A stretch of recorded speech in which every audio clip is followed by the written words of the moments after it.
Hi everyone, welcome to my channel. ఇంకొక food mini వ్లాగ్తో మీ ముందుకు వచ్చాను. వెల్లుల్లిపై పచ్చిరొయ్యలు, ఇదైతే టేస్ట్ అదర్స్ ఉంది. అలాగే చికెన్ 65 ఆర్డర్ చేసాము. అండ్ అలాగే పండుగాడు మాక్టైల్ అన్నమాట, అదైతే చాలా బాగుంది. అండ్ ఈ గ్రీన్ కలర్లో వచ్చేసి పచ్చిమిర్చి కబాబ్, అది కూడా బాగుంది. అండ్ అలాగే ఇది బంగ్లా కర్డ్ చిప్స్ అంట, ఇదైతే నెక్స్ట్ లెవెల్ ఉంది. మా అందరికీ చాలా అంటే చాలా నచ్చింది.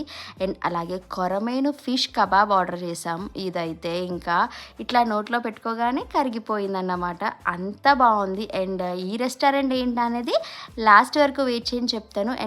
అండ్ ఇది వచ్చేసి ఏంటంటే ఆమ్లెట్లో మటన్ని కవర్ చేశారు, ఆ పేరు మర్చిపోయాను యాక్చువల్లీ. అండ్ మేము ఎందుకు వెళ్ళామంటే తిను మా బెంగళూరు ఫ్రెండ్, సో అక్కడి నుంచి ఇక్కడ మా హైదరాబాద్కి వచ్చారన్నమాట. సో తన కోసం అన్నమాట లంచ్కి వెళ్ళి మలై కబాబ్ టేస్ట్ అయితే నెక్స్ట్ లెవెల్ ఉంది. అండ్ మేము వెళ్ళింది నాటు రెస్టారెంట్ అన్నమాట, సేమ్ పేరుకి తగ్గట్టనే నాటు రెస్టారెంట్ ఉంది. And 3 types of biryani order చేసాం, నెక్స్ట్ లెవెల్ ఉంది, ట్రై చేయండి.